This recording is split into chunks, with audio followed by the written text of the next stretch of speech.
मैं यहाँ पर भारतीय जनता पार्टी के उम्मीदवार भव्य बिश्नोई के चुनाव प्रचार में आया हूँ और मैं कुछ बातों को लेकर आश्वस्त हूँ कि हमारी पार्टी के उम्मीदवार भारी मतों के अंतर से यहाँ से चुनाव जीतेंगे। एक तरफ जहाँ उनके दादा चौधरी भजनलाल की ज़मीन तैयार की हुई है, वो उस राजनीतिक पृष्ठभूमि का उनको फायदा मिलेगा। उसके साथ साथ भारत के प्रधानमंत्री नरेंद्र मोदी जी की नीतियों में पूरे देश की आस्था आज जग रही है और पूरा देश उनके पक्ष में खड़ा हुआ है, उनकी नीतियों के पक्ष में खड़ा हुआ है। वो फ़ायदा उनको मिलने वाला है और उनके साथ साथ हरियाणा की मनोहर लाल सरकार की जो समान विकास की जो नीतियां हैं और ईमानदारी से जो नौकरियां उन्होंने दी, उन सारी बातों का लाभ उनको मिलने वाला है। और मैं इस के लिए पूरा आश्वस्त हूँ कि वो अच्छे मतों के अंतर से यहाँ से कमल खिलाएंगे आदमपुर में। सर, एक बाबा राम रहीम को लेकर काफी चर्चा चल रही है कि जब भी इलेक्शन होता है उनको पैरोल मिल जाती है, इस पर नहीं, अभी कुछ दिन पहले भी पैरोल मिली थी, उस समय कोई इलेक्शन नहीं था हरियाणा में। ये तो एक न्यायपालिका की प्रक्रिया है। कोई आदमी कैदी पैरोल मांगता है तो किस समय उसको देते हैं, उसमें हमारी पार्टी का या कोई सरकार का कोई रोल नहीं होता है। ये न्यायालय का विषय है, उनको कब पैरोल वो मांगता है, कब उसको देते हैं। इसको पॉलिटिकलाइज नहीं करना चाहिए, राजनीति से इसको जोड़ने की कोई ज़रूरत नहीं। सर, चुनाव के दौरान कुछ लोग आंदोलन करके चुनाव को भटकाने का प्रयास कर रहे हैं, उस पर क्या कहें? देखिए, ये तो देवताओं का भी विरोध होता रहा, दानवों के साथ उनकी लड़ाई चलती रही। ये सदा का एक प्रक्रिया है, देव दानव प्रक्रिया चलती रहती है संसार में। जो आदमी किसी मुद्दे के एक पक्ष में होगा तो दूसरा विपक्ष में भी होगा। एक सतत सृष्टि की प्रक्रिया है, ये चलती रहती है। इन चीज़ों से कोई ज़्यादा चुनाव के ऊपर असर पड़ता नहीं है और चुनाव के समय में जो लोग ऐसा करते हैं उसको जनता भी समझ जाती है कि आज से पहले ये कहाँ पर थे जो चुनाव के समय में ही ये मुद्दा लेके आए हैं। सर, आपके समाज से आते हैं जो कि वरिष्ठ कार्यकर्ता भी थे, बीजेपी में अच्छा उनका मान सम्मान भी था। कल वो उन्होंने बीजेपी छोड़ के कांग्रेस ज्वाइन की है, तो उनको क्या मन मुटाव था, किस लिए वो वहां पे गए? मन मोटा होगा तो कोई सवाल ही पता नहीं होता। वो तो ब्यूरोक्रेट थे। चौधरी भजनलाल ने उनको एचसीएस बनाया था, रामजी लाल ने उनको एचसीएस बनवाया था। तो भाजपा सरकार में भी वो कुछ जिलों में उपायुक्त भी रहे और फिर कमिश्नर भी रहे, रोहतक के भी कमिश्नर रहे। तो और रिटायरमेंट के फ़ौरन बाद उनको एक बहुत अच्छे पद उनको दिया हरियाणा सरकार ने, मनोहर लाल जी ने, सूचना आयुक्त का, जो एक बहुत ही प्रेस्टिजियस पद है। और 6 साल तक वो लगातार उस पद पर रहे।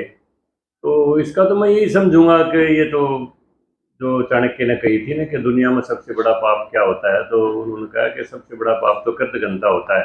आदमी को कि एक एहसान मानना चाहिए और उनके जाने से कांग्रेस में कोई ऑक्सीजन मिलने वाली नहीं कांग्रेस को, ना वो इतने बड़े नेता भी जिनका कोई जनाधार हो जनता में।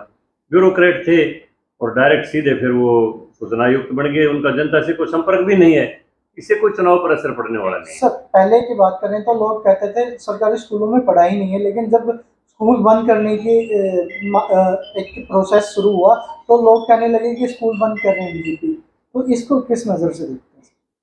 देखिए, बीजेपी कोई स्कूलों को बंद नहीं कर रही है। जहाँ छात्रों की संख्या बिल्कुल कम है और जो एक केवल मात्र सरकार पर बोझ हैं, तो सरकार ऐसी चाहती है कि या तो लोग अपने बच्चों को सरकारी स्कूलों में डालें, प्राइवेट स्कूलों का मोह छोड़ें और उनमें तमाम किस्म का इंफ्रास्ट्रक्चर सरकार उपलब्ध करवाने के लिए तैयार है। फिर भी अगर कोई छात्र नहीं आएगा और लोग प्राइवेट संस्थाओं की तरफ जाते रहेंगे, तो फिर सरकार के पास दूसरा ऑप्शन नहीं होगा उस स्कूल का बंद करने का। यहाँ पर हरियाणा में आदर्श स्कूल भी बहुत है। मैं इतने कितने स्कूलों को जानता हूँ जो सरकारी स्कूल हैं और उनमें हज़ारों की संख्या में बच्चे पढ़ते हैं और बहुत अच्छी वहाँ पर शिक्षा, गुणवत्ता की शिक्षा दी जा रही है। बल्कि मैं समझता हूँ प्राइवेट स्कूलों से ज़्यादा गुणवत्ता सरकारी स्कूलों की है शिक्षा की। लेकिन बीच में एक लंबे अंतराल में ये लोगों के अंदर एक भावना पैदा होगी कि इंग्लिश स्कूल में डालने से बढ़िया टायर, बढ़िया उसकी ड्रेस लगवाने से शायद बच्चे का अच्छा स्टैंडर्ड बनता हो। लेकिन अब वो धीरे धीरे वो सारी चीज़ें खत्म होती जा रही हैं, सरकारी स्कूलों की तरफ रुझान बढ़ रहा है। फिर भी जहाँ पर ऐसा कोई एक क्षेत्र है जहाँ पर छात्र हैं ही नहीं, तो फिर तो उसको चलाने का कोई तुक भी नहीं बनता है कि खामखा का आर्थिक बोझ पड़ा रहे। बाकी बंद करने की सरकार की कोई योजना नहीं। सरकार मॉडल संस्कृत स्कूल लेके आई जो बहुत अच्छा मॉडल है, और है। इसको आगे कब तक बढ़ाया जाएगा सर? देखिए, इसका सरकार का यही इसमें इरादा है कि गरीब से गरीब बच्चे को अच्छी से अच्छी शिक्षा मिले। और मॉडल संस्कृति स्कूल, केंद्रीय विद्यालय, जवाहर नवोदय विद्यालय, ये सारी इस चीज़ का अंग है। और बड़े बड़े ऑफिसर आपको मिलेंगे जिन्होंने केंद्रीय विद्यालयों में, जवाहर नवोदय विद्यालयों में शिक्षा ग्रहण की है। आपको IAS IPS बहुत से मिल जाएंगे। उसी तरज के ऊपर मॉडल संस्कृति स्कूलों की श्रृंखला पूरे देश के अंदर चालू की गई है। हर बच्चा शिक्षित बने, चाहे गरीब है अमीर है, उनको समान शिक्षा मिले और साथ ही साथ समान चिकित्सा मिले। ये भी मोदी जी का मंत्र है कि शिक्षा और चिकित्सा में कोई भेदभाव नहीं हो, गरीब से लेकर अमीर तक का सबके बच्चे एक ही स्टैंडर्ड के स्कूलों में पढ़े। उसके लिए मॉडल संस्कृति स्कूल का बहुत अच्छा कंसेप्ट सरकार ने शुरू किया है और इसको बहुत ज़्यादा जनता का समर्थन भी मिल रहा है। सर, शिक्षा की बात करें तो जो आपने भी शिक्षा ग्रहण की है वो दौर था, और आज बच्चों का, लड़कियों लड़कियों का दौर है। किसी बच्चे से हम पूछते हैं भाई आपको ये काम करना है, वो फट से बोल देता है मेरे पास टाइम नहीं 1 मिनट का भी। तो पढ़ाई का स्तर कितना बढ़ा है, आप थोड़ा सा बताएं। ये माध्यम भी देखो बदले हैं और थोड़ा सिलेबस का बोझ भी बदला है। अब पहले जो थी वो सारी की सारी शिक्षा जो थी कलम दवात की, पेन की, स्लेट की, भरते की, उनकी होती थी। आज सारी की सारी कंप्यूटराइज्ड है, ऑनलाइन क्लासेस भी हो जाती हैं, वर्चुअल कितनी क्लासेज हुई हैं इसमें कोविड काल में। तो शिक्षा का तरीका भी बदला है, सब्जेक्ट भी बदले हैं। आज इंफॉर्मेशन टेक्नोलॉजी का युग है। अगर आज हमें बात करेंगे कि सारा काम मैनुअल करें तो शायद कलम से वो काम करने में जो घंटों लग सकते हैं, वो IT के माध्यम से मिनटों में वो इन्फॉर्मेशन ली जा सकती है। तो सारी चीज़ों में ही परिवर्तन है। तो अभी सरकार की योजना है कि बस्तों का बोझ कम किया जाए और ज़्यादा से ज़्यादा कंप्यूटर की शिक्षा, डिजिटल शिक्षा के ऊपर ध्यान दिया जाए, जिससे हर सब्जेक्ट की जानकारी थोड़े समय में और जल्दी बच्चे तक पहुंच जाए। उसके लिए टैब देने की एक योजना हरियाणा सरकार ने बनाई है। काफ़ी लाखों की संख्या में टैब दिए हैं और जब बाकी रहेंगे उनको भी देंगे, क्योंकि आने वाला समय जो है ना IT का है, इंफॉर्मेशन टेक्नोलॉजी का है। और अब ये सैटेलाइट युग आ गया है, हर जानकारी आप गूगल के ऊपर 1 मिनट में सर्च कर सकते हैं। अब चिट्ठी पत्री डालने का युग समाप्त हो गया, व्हाट्सएप पर शादियों के कार्ड जाने लग गए। अब पहले तो आदमी की मौत का भी कार्ड जाता था तो उसकी 13वीं हो जाती थी, उसके बाद ही कार्ड उसको मिलता था। तो समय का परिवर्तन है ये, उसके साथ साथ शिक्षा में भी परिवर्तन है, हर चीज़ में परिवर्तन है। आओ जनरल साहब। सर, फिलहाल आदमपुर में आप घर घर जा रहे हो, लगभग हर गांव में जा रहे हो, तो बीजेपी की नीतियों से किस प्रकार प्रभावित नजर आ रहे हैं लोग?